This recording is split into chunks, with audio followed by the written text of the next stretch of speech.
बच्चों जय सीताराम। मैं श्रीचंद त्रिपाठी सरस्वती क्लासेस की ऑनलाइन कक्षा में आपका बहुत बहुत स्वागत करता हूं। बच्चों, पिछली कक्षा में आपने तुलसीदास जी को पढ़ा। तुलसीदास के अंतर्गत आपने उनके दो शीर्षक को पढ़ा, पहला धनुष भंग और दूसरा वन पथ पर। दोनों समाप्त हो गए हैं। आज हम एक नए कवि को लेके आए हैं, रसखान जी को, जिसका शीर्षक है सवैये। बच्चों याद रखना, शीर्षक लिखने में गलत ना हो। बहुत से बच्चे सवैया लिख देते हैं, ये बिल्कुल गलत है। जो दिया हो सिर्फ वही लिखना चाहिए। सवैये, सवैये, सवैये। इसको लिखने में कहीं आप कोई त्रुटि ना करें। आज हम इसके रसखान जी के दो काव्य खंड को लिए हैं आपके सामने। पहले इसका वाचन करेंगे, उसके बाद इसकी व्याख्या करेंगे।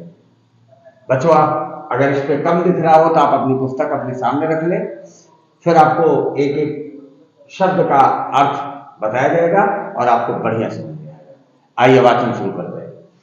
कि मानुष हो तो वही रसखानी, वसो ब्रज गोकुल गाँव के बारन। जो पशु हो तो कहा बस मेरो, चरो नित नंद की धेनु मझारन। पाहन हो तो वही गिरि को, जो धरो कर छत्र पुरंदर धारन। और जो खग हो तो बसेर करो, जो खग हो तो बसेरो करो। नीली कालिंदी फूल कदम्ब की डारन। आज गई होती भोर ही हो, रसखान रही वही नंद के भव नहीं। और जियो जुग लाख करोड़, जशोमती को सुख जात कहो नहीं। तेल लगाई लगाई के अंजन, भौहे बनाई बनाई डिठो नहीं। और डारी हमेली निहार निहारत, डारी हमेली निहार निहारत। वारत जो पूछ कारत छो नहीं। बच्चों, व्याख्या से पहले मैं आपको बता दूं, भगवान श्री कृष्ण के रसखान जी बड़े अनन्य उपासक थे। उन्होंने अपनी मृत्यु के बाद, इस शरीर के न रहने के बाद भी ऐसी तमाम कामनाएं किया है, जिससे आप कह सकते हैं कि भगवान श्री कृष्ण में उनकी अनन्य आसक्ति थी, अनन्य भक्त थे। आइए व्याख्या के माध्यम से देखते हैं। कि मानुष हो तो वही रसखानी। रसखान जी कह रहे हैं, हो माने मैं, हे भगवान, यदि मेरी मृत्यु के बाद आप मुझे मनुष्य बनाना, तो कहां का मनुष्य बनाना? कि बसो ब्रज गोकुल गांव के बारन। तो मैं कहां का वासी बनूं? गोकुल गांव का रहने वाला। कहां का? गोकुल गांव के का वासी बनूं मैं, और उन्हीं बाल बालों के साथ मेरा संग हो, मेरा साथ हो, मेरा आहार भी उन्हीं के साथ हो, मेरा विहार भी उन्हीं के साथ हो। किसके साथ हो? गोकुल के गांव के, मैंने ब्रज गांव के रहने वाले ग्वाल बालों के संग मेरा साथ हो। फिर देखो कि मानुष हो तो वही रसखानी, वसो ब्रज गोकुल गांव के ग्वारन। अगर मैं भगवान, मुझे अगले जन्म में आप मुझे मनुष्य बनाना, तो मुझे गोकुल गांव वाला बनाना। मेरा जन्म गोकुल गांव में हो, उन्हीं ग्वाल बालों के साथ मैं भी रहूंगा। ऐसी रसखान जी की अभिलाषा। आगे देखें कि जो पशु हो तो कहा वश मेरो। यद्यपि इस पर मेरा वश नहीं है। यदि मुझे भगवान पशु बनाना, जानवर बना देना, तब भी एक कृपा करना। क्या करना? कि चरो नित नंद की धेनु मझारन।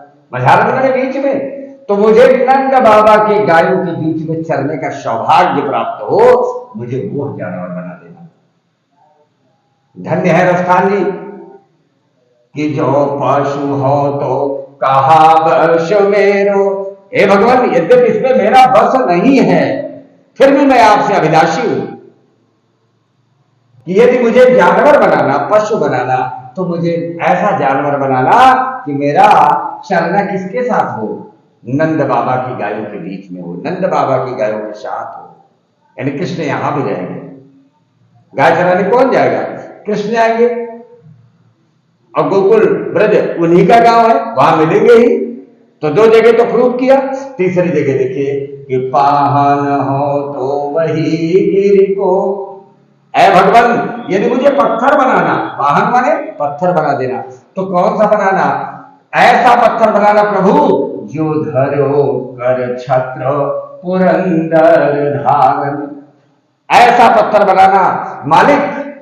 पुरंदर माने इंद्र, पुरंदर माने इंद्र, जो इंद्र के कारण भगवान श्री कृष्ण ने जिस पर्वत को उठाया था अपनी उंगली पर छत्र के भांति, गोकुल गांव की रक्षा के लिए, इंद्र के कोप से बचाने के लिए जिस पर्वत को उठाया था, गोवर्धन को, हे भगवान, अगर मुझे पत्थर बनाना तो वही पत्थर बना दे।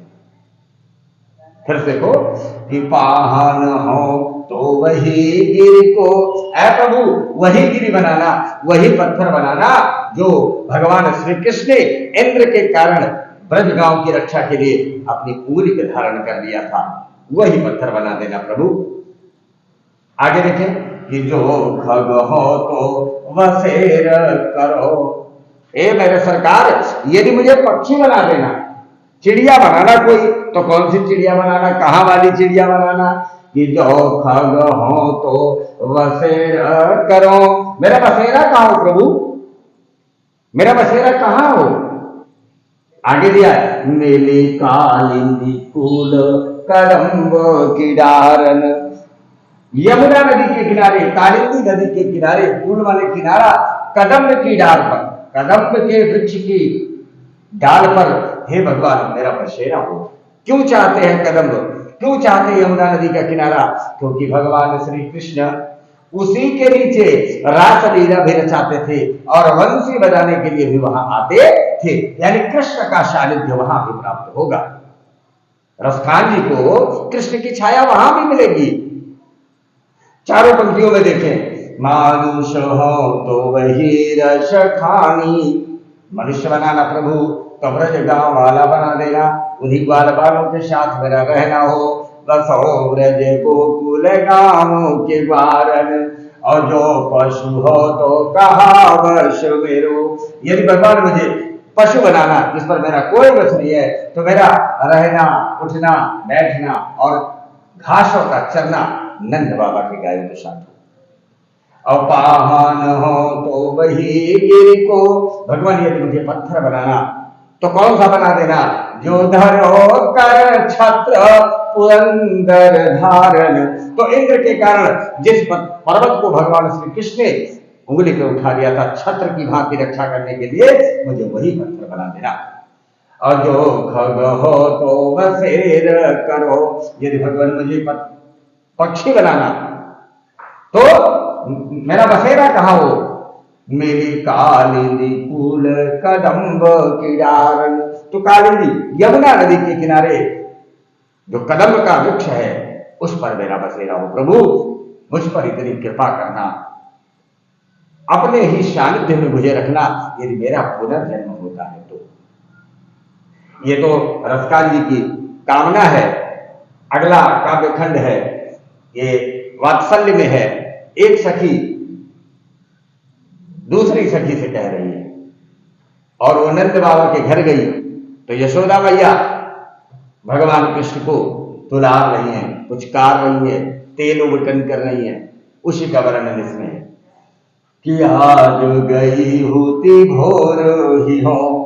ए सखी, आज मैं सुबह सुबह गई थी। कहा? रस खान रही वह नंद के भवन ही। नंद बाबा के भवन में गई थी मैं, नंद बाबा के घर सुबह सुबह गई थी। अच्छा, आप गए थे तो क्या हुआ? कि वाह को जियो जुग लाख करोड़। भगवान करे यशोमती मैया का लड़का करोड़ों साल जिए, वाह को जियो जुग लाख करोड़। भगवान करे यशोदा मैया का पुत्र करोड़ों साल जिए, यशोमती को सुख जात कहो नहीं। यशोमती मैया भगवान श्री कृष्ण के साथ या भगवान श्री कृष्ण की सेवा जो कर रही हैं, इतनी सुखी है, इतना आनंद को प्राप्त कर रही हैं कि उनको देख करके मेरी इच्छा हो रही है सखी भगवान करे उनका लड़का करोड़ों साल जीवित रहे। वाह को जियो जुग लाख करोड़, यशोमती को सुख जात कहो नहीं। क्या कर रही थी कि तेल लगाई लगाई के अंजल, भौहें बनाई बनाई दिखो नहीं। माता यशोदा भगवान श्री कृष्ण को कैसे संवार रही थी, कैसे तैयार कर रही थी, उनको तेल लगा रही थी। क्या लगा रही थी? तेल। और क्या लगा रही है? लगाई के अंजन, अंजन भी लगाए, काजल दे रही है उनको, और भौहें बनाई, और भौहों को संवारा, और बनाई दिठो नहीं, और दिठौना भी बना दिया। बच्चों, माताओं का ये स्वभाव होता है। जब भी आप भी छोटे थे, हम छोटे थे, हमारी माँ ने तेल उबटन करने के बाद एक काला टीका जरूर लगा दिया करती थी। क्यों? क्योंकि मेरे बच्चे को नजर न लग जाए। इसलिए माताओं का स्वभाव होता है अपने बच्चे के लिए, सलामती के लिए, मेरे बच्चे को किसी की नजर न लग जाए, इसलिए काला टीका लगा देती है। ये माँ की ममता है बच्चों के लिए, ये माँ का दुलार है अपने बच्चे के लिए, वात्सल्य है उसका। कि वाह तेल लगाई लगाई के अंजन, भौहें बनाई बनाई दिठो नहीं, और डाली हमेली निहार निहार। तो बच्चों, हमेली निहार होता है एक सोने का आभूषण है जो गले में पहना जाता है। हार पहना रही है जो कि भगवान श्री कृष्ण हमेशा पहनते थे कि डाली हमेली निहार निहारती। और हार पहनाने के बाद माता यशोदा भगवान श्री कृष्ण को एक ऐसे अनुराग के साथ देख रही है, ऐसे प्रेम के साथ देख रही हैं और आनंद को प्राप्त कर रही है। कैसे?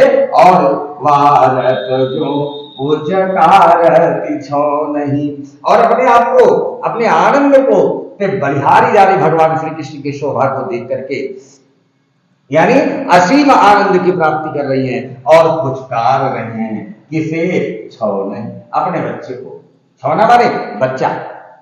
माता अपने बच्चे को तेल लगा करके, अंजन लगा करके, भौहें संवार करके और डिठौरा बना करके, गले में सोने का आभूषण पहना करके अपने बच्चे को देख करके कुछ कार रही है और असीम आनंद की प्राप्ति कर रही है। असीम, जिसकी कोई सीमा नहीं है। भगवान है, नारायण है। ये बड़े सौभाग्य की बात है कि आज तीन लोक का स्वामी आज उनकी गोद में है। इससे बड़ा सौभाग्य और क्या हो सकता है किसी का। हम लोग करोड़ों वर्षों तक तपस्या करते हैं और अंत में भगवान का राम नाम भगवान का निकले या न निकले कोई गारंटी नहीं है। और कैसे पूरी आत्मा है माता यशोदा कि आज तीन लोक का मालिक उनकी गोद में है। इससे बड़ा आनंद और क्या हो सकता है जीवन में। तो बच्चों, आपको जरूर समझ में आया होगा। मेरा प्रयास भी था कि हर शब्द आप तक पहुंचे और इसकी व्याख्या को भी मैंने आप तक पहुंचाने का पूरा प्रयत्न किया।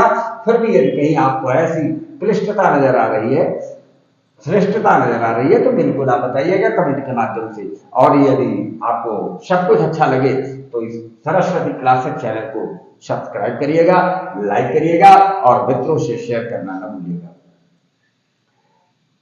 कल मैं आपको रसखान जी के अगले 2 काव्य खंडों को लेकर के उपस्थित होऊंगा। तब तक के लिए मैं आपकी कुशलता का आग्रही। जय जय सीताराम, जय श्री राम।